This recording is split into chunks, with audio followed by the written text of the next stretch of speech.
aquí en W Radio. Le agradezco mucho que esté con nosotros Ciro Murayama, consejero del Instituto Nacional Electoral. Ciro, ¿cómo estás? Buenas tardes. Pues encantado de estar en este espacio de información con ustedes. Enhorabuena, suerte. Ciro, ¿qué se juega en este proceso electoral?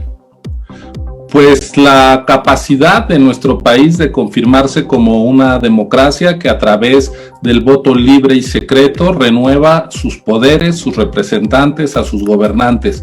Y creo que esta que empieza a ser una costumbre es una muy sana, importante costumbre, pero hay que decir, no lo fue durante mucho tiempo. En los 200 años que vamos a cumplir como país de vida independiente, apenas llevamos los últimos 20 y pocos años renovando a nuestros gobernantes en elecciones plenamente democráticas, es decir, solo la última décima parte de nuestra historia hemos tenido elecciones con sufragio totalmente respetado, con un padrón confiable, con garantías a todos los actores de que pueden tener representantes en las casillas, con equidad en la contienda, y pues tan es así que en las últimas 4 elecciones presidenciales, que son las que se han dado en lo que va del siglo, llevamos 3 alternancias en la presidencia.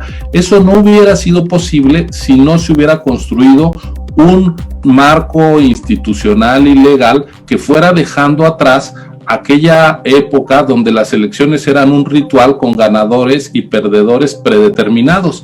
Hoy se dice, y creo que con razón, que la única incertidumbre legítima en democracia es el resultado de las elecciones, pero en todo lo demás debemos tener certidumbre. Sabemos cuándo va a ser la elección, el 6 de junio, sabemos cuál es el padrón, más de 93 millones y medio de personas, sabemos quiénes son los partidos contendientes, 10 partidos políticos nacionales, sabemos que nuestros vecinos van a encargarse, ciudadanos de pie como nosotros, de instalar las casillas, de contar nuestros votos, de llenar las actas. Todas esas certezas están dadas. Lo único que no sabemos, venturosamente, es quién va a ganar, porque eso lo va a decidir la gente que vaya a votar el domingo 6 de junio.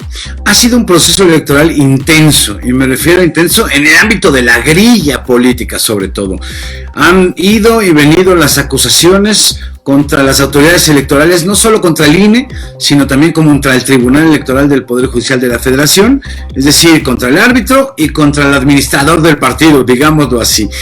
¿Qué siente Ciro Murayama con la experiencia que tiene estando en el INE, estando en esos temas político-electorales, de este momentum que estamos viendo en México, algo crispado, con una mayoría en el poder que no está a favor del árbitro que, digamos, reguló su llegada al poder? Bueno, sin duda no deja de ser paradójico que quienes se han beneficiado de las reglas y de las instituciones de la democracia, porque permitió que compitieran en condiciones de ganar, compitieron sin que los gobiernos manipularan a la autoridad electoral, compitieron en condiciones de llegar al poder, es decir, de empezar siendo minorías y volverse mayorías. Eso que se exigió desde la oposición y que se ganó legítimamente en la lucha democrática y después con las reformas que se plasmaron en el Congreso, pues me parece que son reglas que una vez en el gobierno deberían de respetarse. Es decir, no puede ser que cuando yo soy oposición pido unas reglas y cuando estoy en el gobierno pido otras. Y desde ese punto de vista, pues el INE es una institución que está cumpliendo 30 años, los de las alternancias, los de los gobiernos divididos, los de los enormes cambios políticos en el país, y me parece que pues el INE está en condiciones de procesar con toda transparencia cualquier resultado electoral, y por supuesto estamos en condiciones de decir que es imposible que se defraude la voluntad popular. Es decir, van a votar ciudadanos de carne y hueso, nadie los va a sustituir, nadie va a votar más de una ocasión, nadie puede ir a 2 casillas, va a tener el dedo manchado cada elector con el líquido indeleble, que por cierto es un líquido que mata los virus, entonces no va a haber riesgos de contagios en las casillas. Los partidos van a tener derecho a vigilar casilla por casilla cada una de las 162,000. Se les va a entregar el acta que llenan los ciudadanos y ciudadanas que estén de funcionarios de casilla, copia de cada acta de resultados. Los resultados, esas actas, las imágenes se van a subir a internet la misma noche de la elección para que se consulten desde cualquier teléfono, tableta, computadora. Es decir, va a ser una elección abrumadoramente vigilada y transparente. ¿Y cuál va a ser el veredicto? El que diga la gente en secreto y en libertad. Y en ese sentido, Ciro Murayama, consejero del Instituto Nacional Electoral, han sido blancos de ataques intensos, particularmente tú y el presidente del Consejo, que es Lorenzo Córdoba. Que el INE trabaja para el PRIAN, que trabaja para grupos de interés, para la mafia del poder, para Fifidonia, para lo que me digas.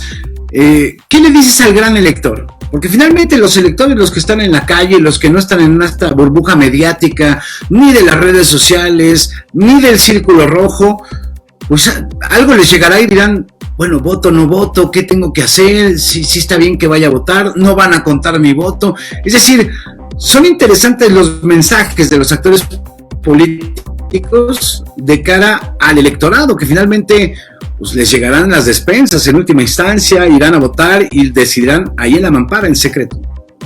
Sí, yo creo que hay que rechazar cualquier mensaje directo o velado que trate de desincentivar la participación. Es decir, la democracia se nutre de la participación ciudadana, un ciudadano interesado en el destino de su país, un ciudadano que va a votar es valiosísimo, y por lo mismo hay que insistir en que como país, a diferencia de lo que pasaba allá por 1988, hemos logrado construir unos procedimientos electorales que involucran directamente a la ciudadanía, y eso garantiza que el voto va a ser respetado. El 6 de junio lo importante no ocurre en las oficinas del INE, ocurre en cada célula donde se da la elección, que es una casilla. Ahí están un presidente, 2 secretarios, 3 escrutadores que fueron sorteados de entre los vecinos, aquellos que nacieron en agosto y septiembre, después por la letra del primer apellido. ¿Y quién va a ocupar la presidencia de cada casilla? Pues la persona de las sorteadas y capacitadas que tiene la mayor escolaridad, y eso se va a replicar en 162,000 casillas en todo el país. Van a estar observadores electorales, van a estar los representantes de los partidos. Entonces yo sí, con toda franqueza digo, en México es imposible el fraude. La única manera de que el voto de una ciudadana o de un ciudadano no cuente es que no vayan a votar. Es la única manera. Así es. Hay la certeza, y el ciudadano debe tener la certeza de que su voto va a contar, de que tiene que ir a votar. Tiene que ir a votar, y lo que hace poco más de un siglo era un reclamo, una consigna difícil de cristalizar de sufragio efectivo, ya es una realidad.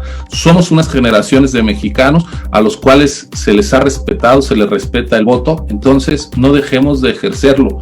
En la generación de nuestros abuelos, de buena parte de la vida de nuestros padres, no importaba qué hicieran, ya se sabía que los candidatos del gobierno siempre iban a ganar, del partido hegemónico. Hoy vemos que una y otra vez los gobiernos han sido derrotados. ¿Y eso por qué es posible?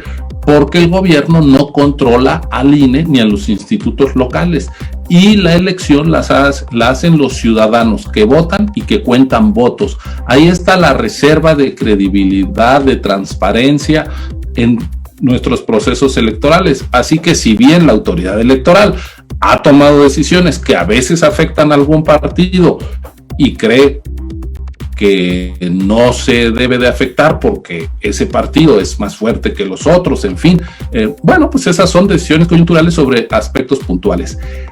Lo más importante de la elección es la organización, y déjame decirte, Enrique, que hay una muy buena noticia. Nosotros necesitamos 1,400,000 ciudadanas y ciudadanos que quieran dedicar su primer domingo de junio, el 6 de junio, a levantarse muy temprano para instalar las casillas, recibir la votación de sus vecinos, cerrar la casilla a las 6 de la tarde y a esa hora empezar a contar los votos. A veces acabarán por ahí 10, 11 de la noche, dependiendo de cuántas elecciones haya, porque hay elecciones locales en todos los estados, en todas las entidades, y pues todo ocurre en la misma casilla de votación. Bueno, pues necesitamos 1.400.000 personas que quieran voluntariamente regalar su domingo, su tiempo a la democracia mexicana. Hoy tenemos con disposición de hacer ese trabajo a 2.900.000 personas, es decir, al doble. Eso quiere decir que la ciudadanía en todo el país ya se apropió de la elección. Y ellos van a asegurar que en cada rincón de nuestro territorio, en las grandes ciudades, pero también en las zonas rurales más apartadas, haya casillas, y ese día todo el mundo vota en las mismas condiciones, porque las boletas son iguales, las urnas son iguales, las actas son iguales, el líquido indeleble es el mismo y nuestra identificación es única, la credencial para votar con fotografía. No importa si estamos hablando de la zona indígena de mayor marginación social o de la zona residencial con mayores ingresos en el país. Ese es el único día en donde los ciudadanos mexicanos somos realmente iguales. Y por eso es importantísimo salir a votar y refrendar el peso del voto de cada persona. Ciro, hablar en estos momentos, sugerir en estos momentos, tentar en estos momentos con las posibilidades de reformar al INE, lo hemos escuchado desde el púlpito de Palacio Nacional, desde el púlpito de Morena, pero algo más grave, de desaparecer, o ya en términos llanos de fregarse a la institución.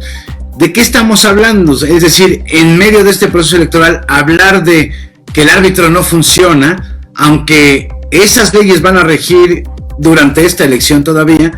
¿De qué estamos hablando? Mira, en términos jurídicos prácticos, no tiene ningún efecto. La Constitución dice que las leyes no se cambian, las reglas del juego, 3 meses antes de que este empiece. Es decir, es clarísimo que vamos con la actual institucionalidad y con las actuales reglas del juego hasta que acabe esto. Más adelante se podrá revisar qué se hace, pero yo rescato la siguiente idea. ¿Cómo fue que salimos de las trampas de los fraudes electorales? 1, construyendo un padrón confiable, que no estuviera manipulado por el gobierno. 2, instalando casillas con ciudadanos, no a través de correas de transmisión de la estructura partidista y de los canales de la Secretaría de Gobernación. 3, con autoridades independientes del gobierno en turno.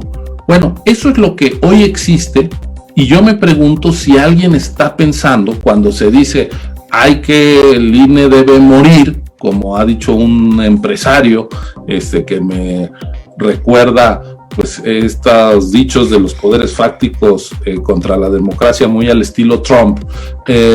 Bueno, yo digo, entonces, ¿qué quieren? ¿Que no haya un padrón confiable? ¿Que gobernación, sea del partido que sea, instale las casillas sin transparencia, sin criterios claros? Pues me parece un disparate. Sería sería regresar al 88, 89. Es ir a un México sin garantía de respeto a los derechos políticos, porque detrás de las instituciones hay derechos. Cuando tú dices vamos a desaparecer al INEGI, bueno, entonces nos vamos a quedar sin información confiable de cuántos somos, cómo está la pobreza, cómo está la deserción escolar, en fin. Cuando dices vamos a desaparecer al INAI, entonces nos vamos a quedar sin acceso a la información pública. Cuando dices vamos a desaparecer al INE, entonces nos vamos a quedar sin padrón confiable y sin elecciones confiables. Bueno, yo creo que este es un debate un tanto precipitado. Por fortuna la elección está en curso, las reglas están claras y ya veremos pues si son calenturas del partido, llamémosle así, o realmente alguna elaboración, una propuesta política que tenga un poquito más de sentido. Pero las declaraciones que hemos oído pues más bien parecen surgidas al calor de la contienda, creo yo bastante desafortunadas, porque no se hacen cargo de lo que ha implicado la democratización de México y hacer valer los derechos de la gente. Pero bueno, es una discusión que en su momento se podrá dar, pero para eso pues tiene que haber una nueva legislatura y esa apenas la van a determinar las urnas. Ciro Murayama, consejero del Instituto Nacional Electoral, en tu agenda seguramente tienes una libretita, una aplicación. ¿Qué has apuntado, digamos? ¿Qué son los 5 puntos en el top de Ciro Murayama a seguir en este proceso electoral?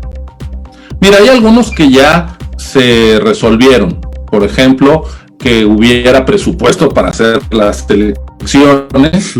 2, que se resolviera el tema de la posible sobrerepresentación, es decir, que no se le diera la vuelta a la Constitución. La tercera preocupación era si en plena pandemia íbamos a tener una adecuada respuesta de la gente para hacerse cargo de las casillas, y como te decía, hay muy buenas noticias en ese terreno. Entonces, que la pandemia no vaya a pegarle a las elecciones, haciendo a la democracia una víctima colateral más de esta cosa tan fea del COVID-19, era un tema de preocupación. Ahora pues está el arbitraje de las campañas, que está transcurriendo, digamos, con cierta normalidad. Viene la jornada electoral.